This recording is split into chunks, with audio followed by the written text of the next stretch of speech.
अस्सलाम वालेकुम and good morning.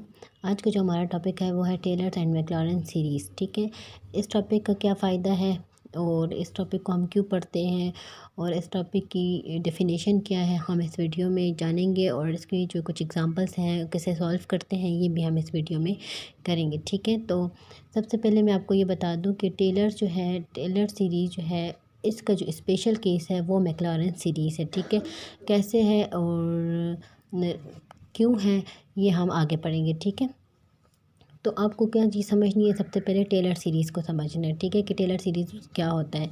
इसका फ़ायदा ये है कि किसी भी फंक्शन को, चाहे वो जो सा भी फंक्शन हो, ट्रांसडेंटल फंक्शन हो, कुछ भी फंक्शन हो, ठीक है, आपने उसको क्या किसकी फॉर्म में लिख सकते हैं इस टॉपिक की मदद से। किसी ट्रांसडेंटल फंक्शन को आप पोलिनोमियल की फॉर्म में जो है या पावर सीरीज़ की फॉर्म में जो है लिख सकते हैं अपनी चॉइस की डिग्री के मुताबिक। फॉर एग्जांपल आप 4 डिग्री में इसको एक्सप्रेस करना चाहते हैं, 5 डिग्री पोलिनोमियल में एक्सप्रेस करते हैं, अपनी चॉइस के मुताबिक आप इसको एक्सप्रेस कर सकते हैं। और कैसे किसी भी फंक्शन को हम पोलिनोमियल में अपनी चॉइस के मुताबिक डिग्री में एक्सप्रेस करेंगे, इसको अब हम पढ़ते हैं। लेट्स सपोज आपके पास कोई भी फंक्शन है, ठीक है, और उसके nth डेरिवेटिव जो आपकी चॉइस है ना कि आप इसको 7th ऑर्डर में लिखें, 4th ऑर्डर में लिखें, उसके डेरिवेटिव जो हैं किसी भी पॉइंट, आपकी मर्ज़ी है कि आप किस पॉइंट में इसको स्टडी करना चाहते हैं, इसको किस पॉइंट में स्टडी करना चाहते हैं, 2 में, 3 में, 0 में, 9 में, 8 में, 100 में, किस पॉइंट में। अच्छा, फंक्शन हो और उसके जो हैं डेरिवेटिव्स हों, उस पॉइंट पे एग्जिस्ट करते हों। फर्स्ट डेरिवेटिव आ जाएगा उस पॉइंट में, सेकंड डेरिवेटिव भी आ जाएगा उसी पॉइंट पे जो चॉइस का पॉइंट है आपका, और nth डेरिवेटिव। nth का क्या मतलब है, साथ में जिसमें आपका इंटरेस्ट है वो एग्जिस्ट करते हो। तो कहते हैं that nth degree Taylor's polynomial जो है पी एन एक्स नॉट। ये पी एन क्या है, बेसिकली पी एन जो है polynomial of nth degree at X naught में कैसे एक्सप्रेस किया जाएगा। अब ये तरीक़ेकार है लिखने का। ठीक है, सबसे पहले आपने लिखना है फंक्शन की वैल्यू एट एक्स नॉट। ठीक है, उसके बाद लिखना है x minus x not. Point क्या था आपका, उसको एक्स में से माइनस करना और फर्स्ट डेरिवेटिव लिखना है। फिर प्लस पॉइंट क्या था, एक्स माइनस एक्स नॉट, फिर उसका square divided by 2 factorial F double dash x not. मतलब इसी तरीके से आपने जाना है, मतलब फर्स्ट टर्म में आपने जो है सिर्फ फंक्शन की वैल्यू लिखनी है, सेकंड टर्म में आपने फर्स्ट डेरिवेटिव, फिर सेकंड डेरिवेटिव, फिर थर्ड, फोर्थ, फिफ्थ, सिक्स, जितने डेरिवेटिव होंगे ना, यानी कि यहाँ पे 2 डेरिवेटिव, तो एक्स माइनस एक्स नॉट के ऊपर उतनी पावर होगी। ठीक है, और डिवाइडेड बाय उतना फैक्टोरियल भी होगा। ठीक है, तो जनरल टर्म अगर हम कहते हैं इसको कि 10 टर्म तक अगर मैं इसको बढ़ाऊँ, तो 10 टर्म तक अगर मैं बढ़ाऊँ तो आखिरी टर्म इसकी होगी x minus x not 10 divided by 10 factorial, ऐसा है ना। और डेरिवेटिव कितना होगा, 10th वाला डेरिवेटिव होगा कौन से पॉइंट पे, एक्स नॉट के पॉइंट पे। अच्छा, अब बेसिकली ये एक्सक्लेमेशन मार्क या फैक्टोरियल जो है वो क्या होता है। ठीक है, फैक्टोरियल बहुत आसान सी चीज़ है। 2 फैक्टोरियल का क्या मतलब होता है, उल्टी काउंटिंग पे आपने जाना है और इनको मल्टीप्लाई करना है। 2 मल्टीप्लाई 1 2। 3 फैक्टोरियल का क्या मतलब होगा, 3 मल्टीप्लाई 2 मल्टीप्लाई 1, 1 तक आपने जाना है, 3 2 1, जो क्या आता है 6। 4 फैक्टोरियल क्या होगा, 4 3 2 1। ठीक है, 40 12 24 इसका आंसर आता है। ठीक है, तो मतलब उल्टी काउंटिंग एंड मल्टीप्लाई, फैक्टोरियल का बेसिकली ये मतलब होता है। अब आपके पास एक एग्जांपल है। ठीक है, ये जितनी भी हम एग्जांपल्स करें ये पेपर के हवाले से काफ़ी इंपॉर्टेंट है। ठीक है, the function y equals to F of X is equals to E X and its derivative evaluated at X naught are known by f01 f single dash 0 F double dash 0 F triple dash 0 F4 0 जो है वो 1 आया। मतलब आपको आसानी की हुई है, आपको नहीं ज़रूरत है कि आप फंक्शन को एवालुएट करें। ये फंक्शन उठाएं, इसमें ज़ीरो मतलब ये कहता है कि टेलर्स बताएं, टेलर्स पोलिनोमियल एट ज़ीरो पे बताएं। और आगे आपको मेहनत करने की ज़रूरत नहीं है कि आप बैठ जाएं और फंक्शन को जो है ज़ीरो पे निकालें कि फ़ंक्शन ज़ीरो पे क्या आता है। ठीक है, जो कि 1 आता है, बस इन्होंने ख़ुद ही आपको बता दिया कि ज़ीरो पे 1 आता है, फर्स्ट डेरिवेटिव पे, सेकंड डेरिवेटिव पे, ट्रिपल डेरिवेटिव पे, फोर्थ डेरिवेटिव पे, सब पे जो है वो 1 आता है। आप खाली हमें टेलर्स पोलिनोमियल बताएं, बहुत आसान है। टेलर पोलिनोमियल आपने बताना है और कितनी डिग्री का, 4 डिग्री का। तो ये फार्मूला कब तक चलेगा, 4 डिग्री का। तो बेसिकली जो टेलर्स का फार्मूला है वो है polynomial of nth degree function x not x minus x naught. ये जनरल फार्मूला लिखा है, ये जो हमने ऊपर फार्मूला लिखा था ये फार्मूला यहाँ पे लिखा है। उसके बाद at X equals to X naught जो है ये फार्मूला क्या शेप देगा आपको, तो एक्स नॉट की जगह मैंने हर जगह पे क्या लिख लिया, 0 0 0 ज़ीरो ज़ीरो। और बेसिकली ये चूँकि 4 डिग्री था ना, अप टू 4 डिग्री क्यों करें, क्योंकि क्वेश्चन में जो रिक्वायरमेंट है वो ये है, अप टू 4 डिग्री जो है ये इधर होगा। देखें last time x minus x not था, x minus x not power n की जगह 4, एक्स नॉट कौन सा पॉइंट है 0/4 फैक्टोरियल और 4 डेरिवेटिव। फंक्शन की वैल्यू 0 पे क्या है 1, वो मैंने यहाँ पे लिखी। x में से 0 गए तो x, फर्स्ट डेरिवेटिव का आंसर उन्होंने बताया है आपके पास के 1 आता है, ठीक है। प्लस x माइनस 0 x आता है लेकिन स्क्वायर ऊपर आएगा, डिवाइडेड बाय 2 फैक्टोरियल।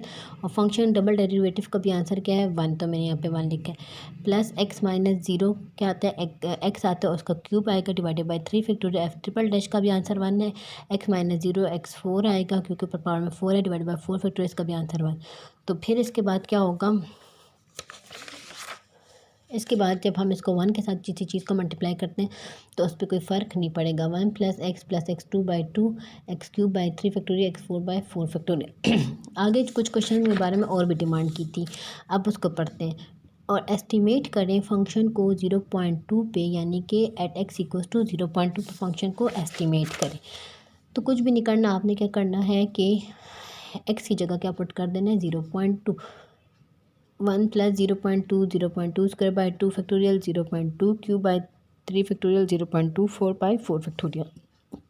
0.2 स्क्वायर क्या आता है, डिवाइडेड बाई 2 फैक्टोरियल करेंगे तो आपके पास आ जाएगा ये। अब इसको कैसे करेंगे या कैलकुलेटर में फैक्टोरियल कैसे निकालते हैं उसका भी मैं आपको तरीका जो है वो बता देती हूँ, ठीक है, ताकि आप लोगों के लिए आसानी हो, ठीक है। सबसे पहले हम देखते हैं कि हम ये 3 पावर या 4 पावर कैसे निकालेंगे, ठीक है। तो अब अगर मैं इसमें सबसे पहले इसमें जाती हूँ, 0.2 का स्क्वायर 0.2 लिखा आपने और स्क्वायर प्रेस किया तो आपके पास आता है 0.04, डिवाइडेड बाय 2 फैक्टोरियल क्या होता है आपके पास, 2 फैक्टोरियल का मतलब होता है 2, तो आपके पास आता है 0.02, तो मैंने यहाँ पे 0.02 लिखा है। अब 0.02 क्यूब कैसे निकालेंगे, तो 0.2 लिखा, हेड दबाया, ये वाला हेड, ठीक है, ये वाला हेड काम करता है। और फिर कौन सी पावर चाहिए, 3 पावर चाहिए, इज इक्वल्स टू 8 पावर 10⁻⁻3, ठीक है। अब आपको चाहिए डिवाइडेड बाय 3 फैक्टोरियल, 3 फैक्टोरियल आपके पास क्या आता है 6 आता है, डिवाइडेड बाय 6, तो आपके पास आता है 1.33 10⁻⁻3। अब मसला ये है कि अगर आपको इस तरह की फॉर्म में लिखने, मैंने यहाँ पे लिखा है 0.00133 और आपके पास जो कैलकुलेटर पे आया है वो है 1.333 10⁻⁻3।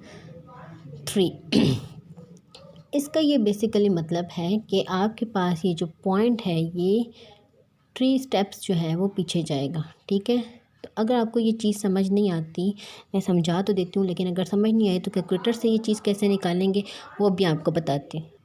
यहाँ पे देखें, यहाँ पर आपके पास है 3 ना, तो इसका मतलब है कि आपने 3 जो है पॉइंट से जो है 3 स्टेप जो है वो पीछे जाने हैं, ठीक है।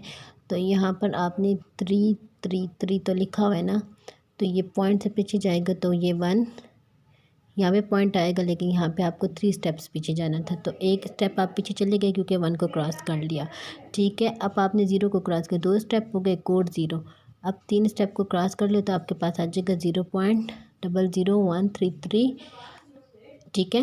तो ये आपके पास जो है इसकी जगह आपने अब ये लिखा। अब कैलकुलेटर से इसको कैसे निकालेंगे ये भी हम देखते हैं। और यूजुअली जब भी आपके पास है ना तो पॉइंट के बाद आप 3 या 4 नंबर जो है वो लिखा करें, ठीक है। अब चूँकि ये सेम नंबर से ना 3 तो मैंने बस 3 को 2 मरतबा लिखा, आप चाहे 3-4 मरतबा लिखे, इससे कोई फ़र्क नहीं आएगा, मामूली सही फ़र्क आएगा, ठीक है। अब कैलकुलेटर के ज़रिए हम इसको कैसे निकाल सकते हैं वो मैं आपको बताती हूँ। बेसिकली आपने क्या करना होगा, कैलकुलेटर में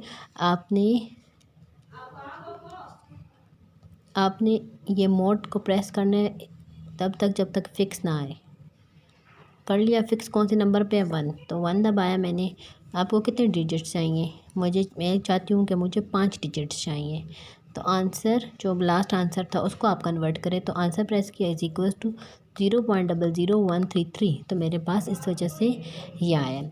अब बात यह है कि कभी कभी 4 फैक्टोरियल ना हो, एमसीक्यूज़ में या किसी चीज़ में आपसे पूछे जाए 10 फैक्टोरियल क्या होता है, तो आप कैलकुलेटर से कैसे निकालेंगे। आप ये बहुत मुश्किल है, 10 × 9 × 8 तो मैं क्या कह रही थी कि ये जो है ना 10 मल्टीप्लाई 9 मल्टीप्लाई 8 मल्टीप्लाई 7 वाली जो टेक्निक है, 7 multiply 6 multiply 6 multiply 5 multiply 4 multiply 3 multiply 2 multiply 1, ये है इतना लंबा नंबर और ये टेक्निक जो है वो काफ़ी टफ़ है। ठीक है, इतना लंबा नंबर नहीं है, चूँकि मैंने फिक्स को प्रेस किया तो काफ़ी आपको ज़ीरो डिजिट्स जो है वो नज़र आ रहे होंगे। अब मुझे कैलकुलेटर को दोबारा ठीक करना भी आपको सिखाना है। ठीक है, तो अगर आप कैलकुलेटर को दोबारा ठीक करना चाहते हैं तो इसी तरीके से आप जाएँ फिक्स पे और जो 9 पे वो कर लें, तो आपका जो है वो सब कुछ ठीक हो जाएगा। ठीक हो गया। तो 10 फैक्टोरियल आपको कैसे निकालना है, तो 10 प्रेस किया, उसके बाद शिफ्ट और ये प्रेस किया, शिफ्ट और ये जो आपके ऊपर फैक्टोरियल, ज़रूरी नहीं है कि आपके कैलकुलेटर के ऊपर भी इसी प्लेस पे जो है फैक्टोरियल हो, तो आपने यहाँ पे देखना है कि ये मार्क कहाँ पर है। ठीक है, इस तरह वाला वही आपका क्या होगा फैक्टोरियल। तो आपको आंसर दे रहे हैं 362880। ठीक है, तो ये आपका क्या है फैक्टोरियल का आंसर है। ठीक हो गया। और कैलकुलेटर को अगर हमने दोबारा से ठीक करना हो और 9 डिजिट्स की बजाय अपनी असलियत हालत में कि आपको जो है प्रॉपर वही आंसर दे जितने डिजिट्स का वो आंसर है, उसका तरीका ये है कि आपने मोड प्रेस करना है तब तक जाने जब तक नॉर्मल जो है वो ना हो जाए। तो नॉर्मल कौन से डिजिट पे है, 3 पे, 3 प्रेस कर दें और ये कह रहा है 2, तो 2 प्रेस कर लें और आंसर प्रेस करें तो आपके पास आता है 10 फैक्टोरियल का आंसर 362880। ठीक है, तो ये इसका जो है वो आंसर है। ठीक है, उसके बाद ये कैसे आया है 0.2 पावर 4 डिवाइडेड बाई 4 फैक्टोरियल से 0 पॉइंट दिस। तो अब ये चेक करते हैं। ठीक है, 0.2 पावर 4, ठीक हो गया, डिवाइडेड बाय कितना फैक्टोरियल है, 4 फैक्टोरियल है।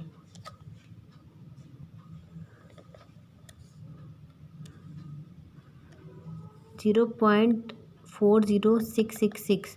ठीक है, तो ये राउंड ऑफ मैंने किया हुआ था इसलिए आप मैंने एक मरतबा जो है वो 7 लिख लिया। ठीक है, अगर आप लोग ये डिजिट भी लिखें तो कोई प्रॉब्लम नहीं बनेगा, आप इसको दोबारा से जब प्लस करेंगे तो इतना ज़्यादा फ़र्क जो है इससे नहीं पड़ेगा। अब जब आप इनको सबको प्लस करेंगे 0.002 प्लस 0.00133 प्लस आंसर, यानी कि ये नीचे वाले डिजिट में ये नहीं लिख रही, देख तो कितना फ़र्क आता है, इट्स इक्वल्स टू 12213, यानी कि सिर्फ लास्ट डिजिट में फ़र्क आएगा, तो उससे कोई फ़र्क हमें नहीं पड़ता। ठीक है, अब ये तो हमने कर लिया टेलर्स पे ना क्वेश्चन। अब मैक्लॉरन क्या होता है इसको भी हमें पढ़ना है। Special case of Taylor series occurs when the function is known only at origin. जब हम किसी भी फंक्शन को सिर्फ और सिर्फ ऑरिजिन के में देखें कि उसका टेलर सीरीज़ ऑरिजिन पे क्या बनती है, तो ये हमारे पास कौन सी सीरीज़ कहलाती है, मैक्लॉरन सीरीज़ कहलाती है। The special condition impose on Taylor series develop the Maclaurin series.